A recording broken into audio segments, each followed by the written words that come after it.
महारानी के गोरे चरणार बिंद की ठसक और राधा राधा नाम तुम देखो, तुम्हारे हृदय में कैसा चमत्कार उदय होता है। एक लड़का एक बिटिया संभाले नहीं संभलता, चमत्कार देखने चले। साधुता बहुत दुर्लभ हो गई है कि साधु महात्माओं को भी लोग नौटंकी मनोरंजन का एक पात्र समझते हैं। वो चाहते हैं कि मैं इसको अपने अधीन करूं, पर हिम्मत नहीं कि छू सके। किसको?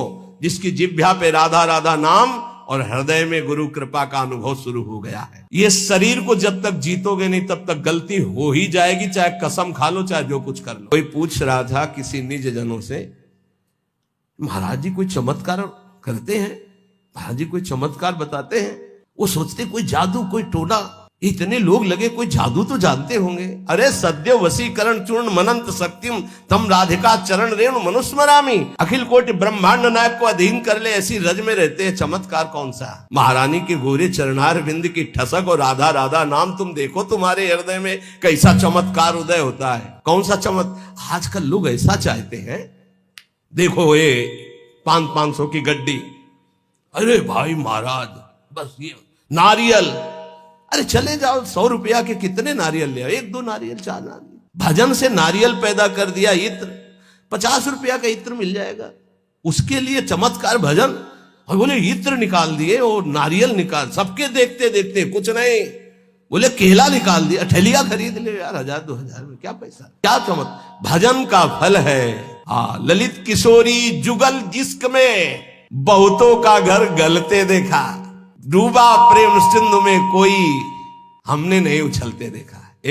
अपने एक लड़का को स्मार्ट मोबाइल देते हो, फीस देते हो, पढ़ाते हो, लिखाते हो, पाई भर तुम्हारी नहीं मानता। एक लड़का एक बिटिया संभाले नहीं संभलता, चमत्कार देखने चले। बाबा का चमत्कार दिखाओ।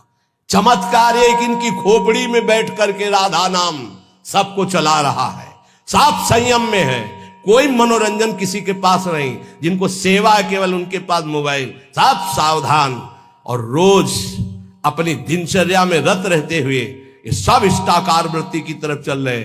हम इनको मन से प्रणाम करते हैं कि हमारी आज्ञा हमारे गुरुजनों की परिपाटी पर चल रहे हैं। चमत्कार किसे कहते? मन का परिवर्तन कर देना, ये राधा नाम का चमत्कार है, ये राधा नाम का प्रभाव है। पता नहीं लोग साधु महात्मा को क्या समझते हैं। जादू देखना है तो जादूगर के पास जाओ ना, पानी में ये दिखा देना, रुमाल में कबूतर निकाल देना, ये देखो जाके। साधु का चमत्कार देखना है मन का परिवर्तन, तुम्हारा मन और तन दोनों पवित्र होकर सच्चिदानंद भगवान में लगे। आज इसीलिए तो साधुता बहुत दुर्लभ हो गई है कि साधु महात्माओं को भी लोग नौटंकी मनोरंजन का एक पात्र समझते हैं।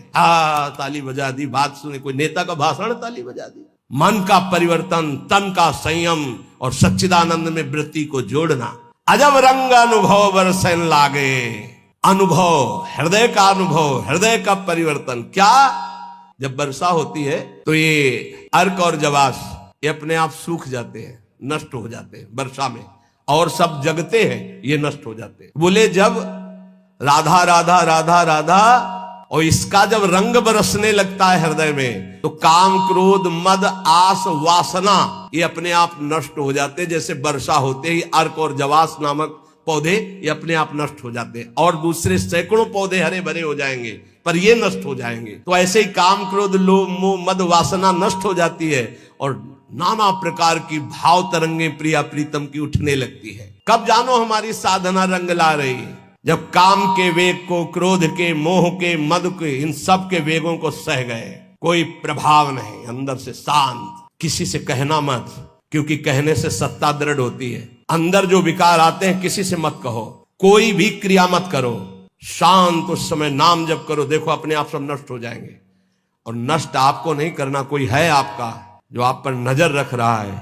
कोई आक्रमण आपको परास्त तब तक नहीं कर सकता जब तक आप आज्ञा का उल्लंघन नहीं करेंगे, आप अपने हाथ से कोई क्रिया नहीं करेंगे, आप कोई गंदे दृश्य नहीं देखेंगे, तब तक किसी की ताकत नहीं कि आपको भ्रष्ट कर सके। ध्यान रखना, क्योंकि आप गुरु कृपा कवच में हैं। जब आप आज्ञा उल्लंघन कर देंगे तो फिर लक्ष्मण रेखा पार हो गया, फिर आपको दंड भोगना पड़ेगा। लोभ मोह परद्रोह दोष दुख कलि कुचाल ये सब तरसें लागे, अर्थात वो चाहते कि मैं इसको अपने अधीन करूं, पर हिम्मत नहीं कि छू सके। किसको? जिसकी जिह्वा पे राधा राधा नाम और हृदय में गुरु कृपा का अनुभव शुरू हो गया है। इंद्रिय दमन, ये पहचान है साधुता की, नहीं तो फिर नाटक है, पाखंड है, दंभ है। बिन विवेक वैराग्य भक्ति बिन सत्य न एको मानो, भगवत विमुख कपट चतुराई सो पाखंडे जानो, चाहे गृहस्थ हो चाहे विरक्त। अगर इंद्रियां संयम में नहीं है, मनमानी विकार भोगे जा रहे हैं, तो नौटंकी नाटक भले हो सकता है, वो गृहस्थ उपासक है ना, वो विरक्त उपासक है। इंद्री दमन तो अमन सब भातें, सब भात से मन अमना हो गया है तो परम शांति परम चैन है। क्षमाशील संतोष सुराई शांति सहज सुख सरसें लागे। उपासक के अंदर क्षमा बढ़ने लगा, चाहे जितना कोई अनिष्ट करे, कभी द्वेष हो ही नहीं सकता, कभी उसको साप दे ही नहीं सकता, कभी उसका मंगल नहीं कर सकता। जिसके ऊपर राधा नाम की कृपा हो गई है, क्षमा, जाओ तुम्हारा मंगल हो, भगवान तुम्हारा कल्याण करे। संतोष, किसी भी परिस्थिति में शोक नहीं होगा, जैसे प्रभु रख रहे, बड़ी कृपा है। शांति, कोई भी द्वंद्व से अशांत नहीं कह सकता। सहज सुख सरसें लागे, सहज सुख आत्म सुख है, आत्म सुख का रसास्वादन होने लगा। दास बना, ये कैसे हुआ? नाम जपी, पहले दास शब्द है। आश्रय, बहुत जोर की बात हमारे हृदय में बार बार उठती कि ये लोग समझ जाएं कि भगवत प्राप्ति आश्रय से होती, आश्रय से, दृढ़ आश्रय। दास बना पहले, जप नाम दूसरा। बिगड़ी जन्म अनेक की अवै सुधरे, आज हो ही राम को पहले, फिर नाम जप दूसरा, फिर तज कुसुमाज तीसरा। और यहां से शुरू किया जाता है सब उपदेश। पहले विकार त्यागो, फिर नाम जप करो, फिर भगवान की शरण में हो। ऐसा नहीं होता, पहले भगवान की शरण में हो, नाम जप करो, तुम्हें बल मिलेगा, विकार छूट जाएंगे। उपजा मुक्ति, मुक्त पद, बहुत सुंदर महात्माओं के वचन है। पहले भगवत दासत्व आश्रय, खूब नाम जप, तो बोले मोक्ष पदवी हृदय में ही प्रकाशित हो गई। ये मोक्ष पदवी क्या है? इसकी पहचान क्या है कि आप मुक्त हो गए हो। शत्रु मित्र समजान, मान मान अपमान सम, दुख सुख लाभ न हानि याजु कृपा हरिवंश। ये मुक्त पुरुष का लक्षण है। चाहे शत्रु हो उसके साथ व्यवहार कर रहा हो, या मित्र हो, दोनों में समान भाव, मान और अपमान में समान भाव, सुख दुख में समान भाव, लाभ हानि में समान भाव, जय पराजय में समान भाव। ये जिसके हृदय में आ गया वो मुक्त हो चुका है। गीता जी में भगवान ने निर्माण अमोहा जित संग दोषाध्यात्म नित्या विनिवृत्त कामा द्वंद्वेर विमुक्ता सुख दुख संगई गच्छन्त अमूढ़ा। ऐसा अमूढ़ अव्यय पद का अधिकारी महापुरुष मुक्त पद में विराजमान कौन है? बोले जो मान रहित हो चुका है। मान बिल्कुल उसके हृदय में प्रियता पैदा नहीं कर पा रहा, और अपमान बिल्कुल दुख नहीं पैदा कर पा रहा। अमोहा, ना अपने शरीर से मोह है, ना किसी के शरीर से मोह है। ये मुक्त पुरुष का लक्षण है। जित संग दोषा, चाहे जितने भोगों के बीच में उसका मन भोगने के लिए चलेगा ही नहीं, वो जीवन मुक्त पुरुष है। जित संग दोषा, अध्यात्म नित्या, निरंतर आत्मस्वरूप में स्थित, विनिवृत्त कामा, समस्त कामनाएं निवृत्त हो चुकी है। द्वंद्व में मुक्ता, हर द्वंद्व से वो मुक्त हो चुका है। मान अपमान सुख दुख लाभ हानि चिंता शोक भय मृत्यु, सबसे सुख दुख संगय, सुख और दुख में समान भाव। ऐसा महापुरुष परम ज्ञानी महात्मा वो जीवन मुक्त है। वो यहाँ कहे दास बना पहुंचे मुकाम जे आंखें कहत हवाला। साधु की पहचान चिकने गाल से नहीं, साधु की पहचान उसके नेत्र से होती है, सिर्फ नेत्र से। ऐसे तो मांस मछली खाने वाले के भी गाल चमकते देखे हैं कि वो बहुत ही चिकन, तो चिकनाहट को थोड़ी साधुता है, वो तो घी दूध से चिकनाहट आ जाती है। अच्छा खाओ पियो तो मांस चढ़ेगा, चिकना हो जाएगा शरीर। बोले बहुत चमक रहा है चेहरा, तो हम आपको दिखाएं कि विषयी पुरुष हो, चेहरा चमक रहा है, वो भजनानंदी है क्या? नहीं, वो खान पान का है चेहरा। दास बना पहुंचे मुकाम तो आंखें कहत हवाला। अच्युत मुनि के आश्रम में जे उड़िया बाबा पहुंचे, गंगा के किनारे है, तो देखा, जे दृष्टि दे, अरे अपने शिष्यों से कहा दौड़ो, ब्रह्मबोध संपन्न महापुरुष पधार रहे हैं। दृष्टि में पता चल, बोले दास बना पहुंचे मुकाम जे तो आंखें कहत हवाला।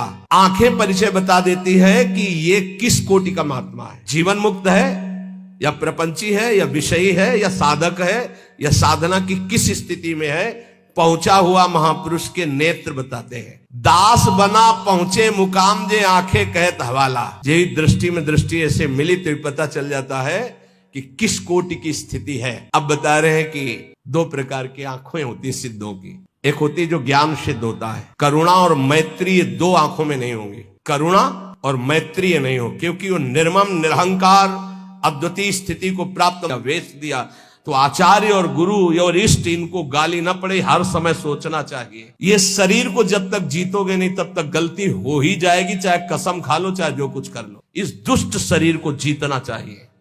बात ध्यान से समझे ना, ये बहुत दुष्ट है। जीवन हो जा रहा खवाए खवाए खवाए खवाए, अब खाया नहीं आज तक।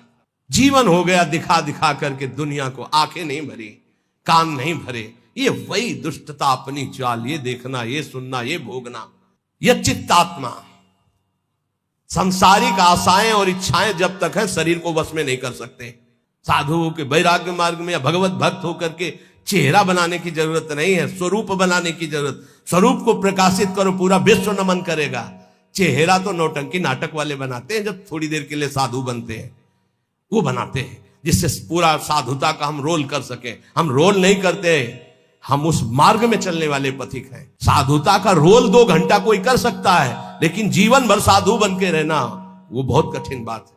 इसलिए ये नहीं, हम भगवत मार्ग के पथिक। हमारा कोई भी बाहरी शारीरिक नाटक ऐसा नहीं होना चाहिए जो धर्म विरुद्ध हो, बिल्कुल समझ के चलना चाहिए। आज आचार्यों गुरुजनों के चरणों में बैठ करके साधुता का भाव नहीं। लाल कपड़ा हो या पीले कपड़ा हम पहने, इसके बाद यहां से बढ़िया माकुआ तेल लगा के ऐसे, ये कौन से शास्त्र में लिखा है? तुम्हारी कौन सी परिपाटी, कौन सा भेष ऐसा है? बिल्कुल नहीं। आज कोई टोकने वाला नहीं, इसीलिए बहुत से बिना गुरु प्रदत्त वेश धारण किए और वो मनमानी आचरण करते हो कहा जाता साधु। पहने पैजामा कुर्ता कहा जाता साधु। साधु पैंट शर्ट पहने कहा जाता साधु। बड़ा बड़ा टाइटल लिखा जाता है। अब उनके जब आचरण होते तो बोले अमुक संत भ्रष्ट हो गया। संत परिपाटी देखो, संतों की मर्यादा देखो, संतों के चरणों में बैठकर जो साधुता सीखी जाती है वो कब हुआ? यथ चित्तात्मा भगवान कह रहे हैं, यथ चित्तात्मा। बहुत अच्छे से समझ लो, संसार में जब तक शरीर के भोगने की कोई भी आशा रहेगी तो साधुता नहीं टिक पाएगी। बहुत इसे धैर्य पूर्वक, सांसारिक इच्छा, सांसारिक भोगों की चाह, इससे तुम्हारा शरीर अपवित्र हो जाएगा। तुम्हारे द्वारा ऐसे आचरण होंगे जिससे तुम्हारी साधुता नष्ट हो जाएगी। शरीर और इंद्रिय और मन के वशीभूत होकर के जो आचरण किया जाता है वो निश्चित अपवित्र है और वो अधर्म होगा और वो गालियां दिलवाने वाला ही होगा। श्रद्धा उपजाना बहुत कठिन होता है भाई, बहुत कठिन होता है। नास्तिक के हृदय में श्रद्धा प्रकट करना, विषयी पुरुष के हृदय में श्रद्धा प्रकट करना और नष्ट करना एक क्षण की बात होती है। जन्म जन्मांतरों की सुकृत एकत्रित होने पर श्रद्धा होती है और एक चेष्टा पूरी लाखों की श्रद्धा नष्ट कर देगी। लाखों का मंगल करने का पाप लगेगा उसको और वो दुर्गति को प्राप्त होगा। इसलिए साधु वेश में बहुत होश में, ये कोई खिलवाड़ नहीं है। ऐसे लोग करते तो खिलवाड़ नहीं, सारी जिम्मेवारी है आपकी। ऐसे कर दिया तो जिम्मेवारी, उनकी श्रद्धा की रक्षा करना तुम्हारा कर्तव्य बन गया। उनके कल्याण की तरफ तुम्हारी दृष्टि जानी चाहिए। ऐसा कोई ये नहीं कि तुम स्वामी बन गए तो जो मनावे सो आचरण करो, ऐसा नहीं है। शरीर इंद्रियां अंतःकरण सिद्ध पुरुष के वश में होता है। साधक को चाहिए कि इनके वश में होकर कोई कार्य न करे। तुम अकेले नहीं हो, तुम्हारे साथ बहुतों की निंदा होगी या बहुतों की प्रशंसा होगी, ये बात ध्यान रखना है। केवल अपना जीवन होता तो कोई बात नहीं है, गलती हो गई, त्रुटि हो गई या पिट गए या जो भी हो गया सब हो गया। आज तुम नहीं हो, तुम्हारे साथ बहुत जुड़े हुए हैं, तुम्हारे गुरु, तुम्हारे आचार्य, तुम्हारे इष्ट और लाखों श्रद्धा। अगर एक भी त्रुटि तो लाखों की श्रद्धा और पूज्य जनों का अपमान घोर नरक पहुंचा देगा, दुर्गति करवा देगा। त्यक्त सर्व परिग्रहा, जो सिद्ध पुरुष होता है उस शरीर को ही अपना नहीं मानता तो और परिग्रह की बात क्या है। सब सन्यासी हो जो भगवत मार्ग के पथिक हैं, ये तो सर्वाणि कर्माणि मयि सन्न्यस्य मत्पराहा, सारे कर्म भगवान को अर्पित करके जो भगवान के परायण है, चाहे गृहस्थ हो चाहे विरक्त हो, वो सन्यासी है। जो मन का निसंकल्प और वाणी का मौन दंड और शरीर का निष्कर्म संयम पूर्वक, अगर ये दंड नहीं तो किस बात का सन्यासी। भगवान ने एकादश स्कंद में कहा है, वाणी का मौन, मन का निसंकल्प और शरीर का निष्क्रिय, ये सन्यास धर्म का स्वरूप है। तो निष्क्रिय 2 प्रकार से होता है, एक जो कर्म का त्यागी होता है, एक होता है कर्म समर्पण करने वाला। भक्त कर्म समर्पण करने वाला सन्यासी होता है। ये तो सर्वाणि कर्माणि मयि सन्न्यस्य मत्पराहा, सब प्रकार के भोग संग्रह सामग्री का अपनापन भाव ना रखना, चाहे गृहस्थी में हो चाहे विरक्ति में हो। गृहस्थी में तो नाथ सकल संपदा तुम्हारी, मैं सेवक समेत सुतनारी। विरक्ति में तो जो हमारे पास मिला है वो साधु सेवा, भगवत सेवा के लिए मिला हुआ भगवत प्रदत्त वस्तु है। अपना अधिकार नहीं, अपने नौकर है, सेवक है, सिर्फ सेवा।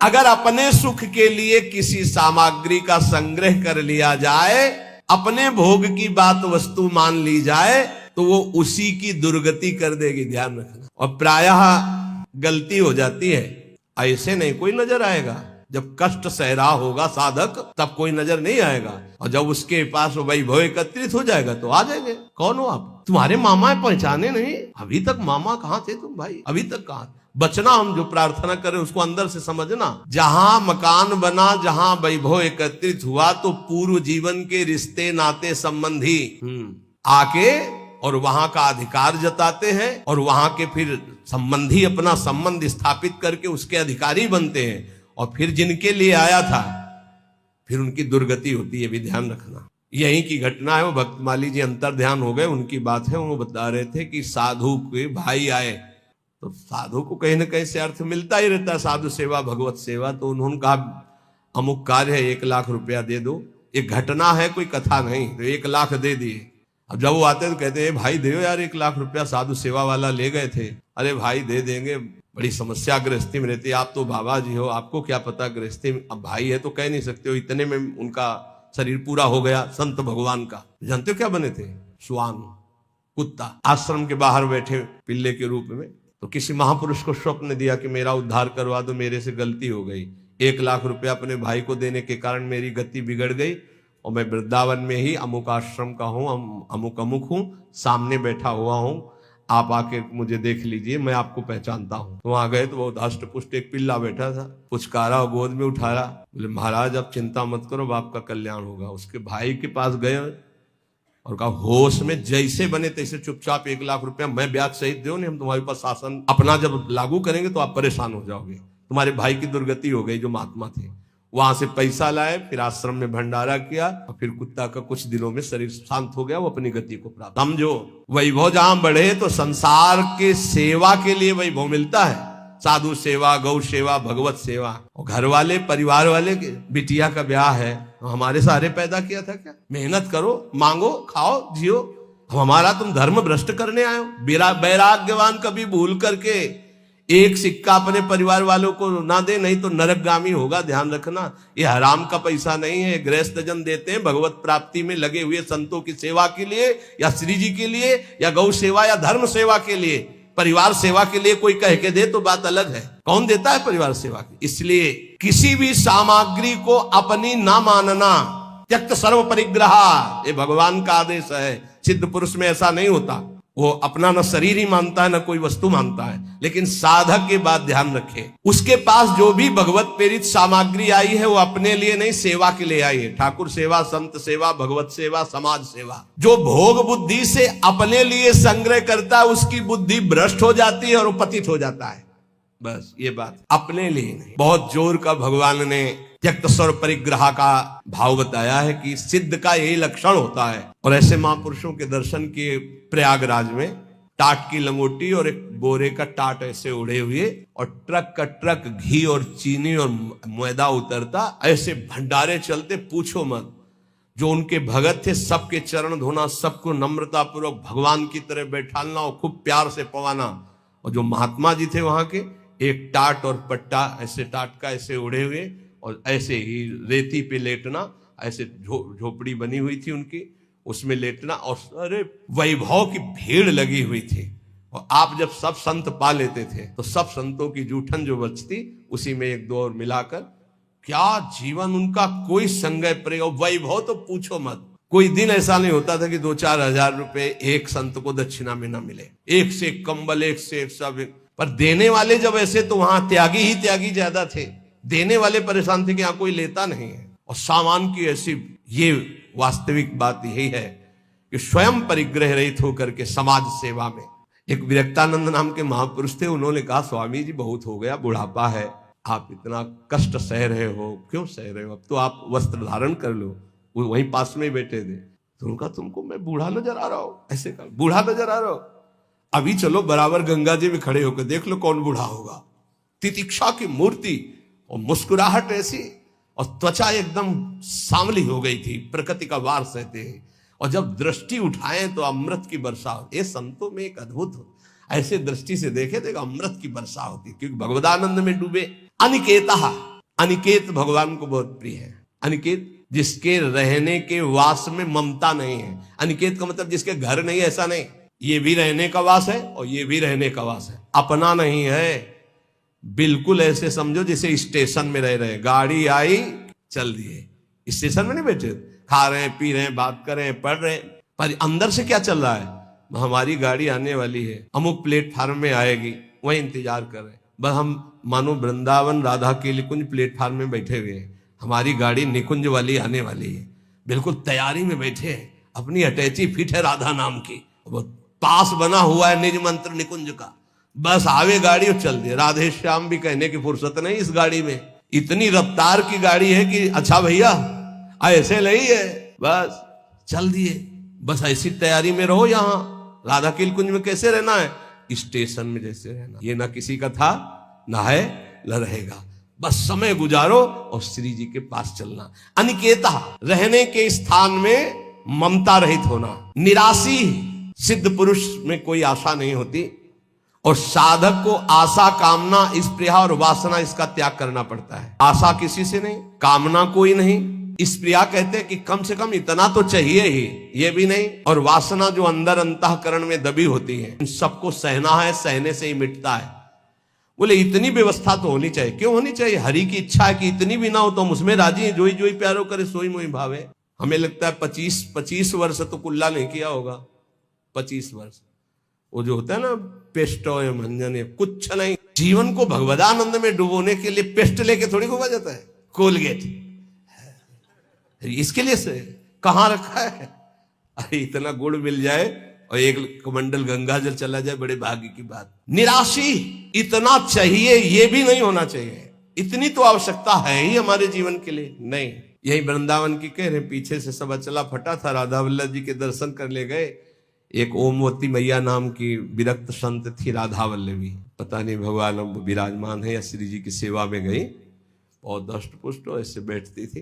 आए बाबा, तो ये समझ में ना आवे, तेरो अचला फटा है। तुमका समझ में तो आवे, लेकिन समझ तब हो ना जब रुपया हो हमारे पास, तो कुछ है नहीं, जैसा श्री जी दिए वैसा है। सच्ची बाबा? हाँ भैया। तत्काल गई, मार्किन लाई, तो वो देर लगती, वहीं बदल के बात कि जिसको फिकर है वो करो। हमारे पास जो है जैसे है। निराशी, आशा भी नहीं कि इतना तो चाहिए, अगर वो भी फटके गिर जाए तो बाबा जी तो बाबा जी, भगवद आश्रित है। दिगंबर, दिग माने दिशाएं ही, अंबर माने वस्त्र, जिसका वस्त्र दिशाएं हैं। चलो व्यवस्था है तो पहले, नहीं है तो हमारी दिशाएं ही वस्त्र है, दिगंबर। और इसकी भी ट्रेनिंग हुई है काफी, कई महीने इसकी भी हुई। सन्यास में इसका भी सन्यास दिया ही जाता है दिगंबर करके। निराशी, ये सच्ची मानो, कोई आशा मत रखो। जिस समय जैसी व्यवस्था हरि करे उसी में राजी रहो। बाहर से भोग सामग्री में अपनापन नहीं हो, अंदर से किसी भोग सामग्री की इच्छा भी न उत्पन्न होने पावे, उसे निराशी कहते हैं। ऐसा महापुरुष शारीरम केवलम कर्म कुर्वन नापनोति किल विषम, वो केवल शरीर संबंधी कार्य करता हुआ भी पाप को प्राप्त नहीं होता, क्योंकि आशा, कामना, स्पृहा, वासना, ममता रहित जो महापुरुष है। इसीलिए कहा गया महापुरुषों की केवल बात के अनुसार उनके जो आचरण हो वो मानो, सब आचरण उनके अनुकरणीय नहीं होते। क्योंकि भगवान यह कह रहे, शारीरम केवलम कर्म कुर्वन नापनोति किल विषम, वो शरीर संबंधी ही केवल कर्म करता हुआ पाप को भी नहीं प्राप्त होता है। जैसे श्रीमद राधा सुधानिधि, कर्माणि श्रुति बोधितानि नितराम कुर्वन्तु कुर्वन्तु मा गूढ़ाश्चर्य रसास्त्रगादि विषयान गृह्णन्तु मुञ्चन्तु वा। हमें महापुरुषों का अनुकरण नहीं करना, उनकी उपदेश से जो उनके आचरण मिले वो बात हमें माननी है। नापनोति किल विषम, उनको कभी कोई पाप स्पर्श नहीं कर सकता। वो जन्म मरण रूपी बंधन से मुक्त हो चुके हैं, वो आशा रहित है, उनका किसी से संबंध नहीं है। इसलिए शरीर से जिस संयोग वशात जो भी कार्य हो जाते हैं वो अकर्म बन जाते हैं, उनको कोई भी दंड या कोई भी पाप कर्म स्पर्श नहीं कर सकता। इसलिए बड़े बड़े महापुरुषों की लीलाएं देखी जाती है, विचित्र कोटि की लीलाएं देखी जाती है। बिल्कुल उनका अनुकरण न करे। जैसे आद्य गुरु भगवान शंकराचार्य मछली खा गए, फिर कांच पी गए, सबकी सामर्थ्य थोड़ी है। बहुत एक सिद्ध महापुरुष थे कूटस्थ स्वामी, उनका नियम था खप्पर ऐसे कर दे, जो डाल दोगे वो पालेंगे, जो डाल दोगे।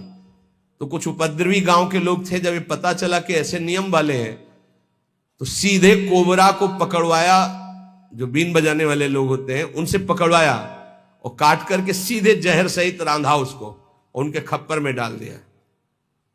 और ब्रह्मार्पणम ब्रह्म हवीर ब्रह्महंगनो ब्रह्मणाहुतम ब्रह्मयुते गंतव्यम ब्रह्म के समाधिना, तत्काल उसको अर्पित करके पूरा पा गए ब्रह्मबोध संपन्न महापुरुष से। तो वहां के लोगों ने पूछा, ये तो अभक्ष्य पदार्थ था। बोले तुम्हारी दृष्टि में, हमारी दृष्टि में भिक्षा थी। फिर एक लोग उपद्रव किया, आकर के मदिरा डाल दी उसमें खप्पर में। तो मुस्कुराए, उन्होंने कहा यहां तो कोई फर्क नहीं पड़ने वाला, पर तुम्हारी नरक की जो है गति पक्की हो रही। तुम भिक्षा में एक साधु को क्या दे रहे हैं? तो तत्काल वो खप्पर से लेकर के ढिड़का दे। सिद्ध महापुरुषों की। अब फिर उन्हीं की बात, एक दिन वो पेड़ के नीचे बैठे थे, किसी गांव में चोरी करने जा रहे थे चोर। उनसे पूछा कौन हो तुम? वो कुछ नहीं बोले। कौन हो तुम? कुछ नहीं। खूब लात और डंडों से मारा। सुबह जब लोग आए तो बड़े तो घाव उनके देखे, डंडे दे। स्वामी जी किसने मारा? ये पता नहीं किसने मारा। बोले आपको दुख नहीं है? बोले क्यों दुख है? खप्पर में जो आया सो खा लिया, सो शरीर में जो आया उसे भोग लिया। सिद्ध पुरुषों की नकल थोड़ी कर सकते हैं, वो तो स्थिति प्रज्ञ महापुरुष है। शिव जी हलाल जहर पी गए, सब पी जाएंगे क्या? तो यहां कह रहे हैं कि उपासक को चाहिए कि महापुरुषों के जो वचन से आचरण मिले उनके अनुसार चले। निवृत्ति परायण साधक सदैव महापुरुषों के वचनों का अनुगमन करे। उनके विरुद्ध आचरण, निरर्थक आचरण, प्रमादयुक्त आचरण कभी न करे, तो वो भी सिद्धावस्था को प्राप्त हो जाएगा।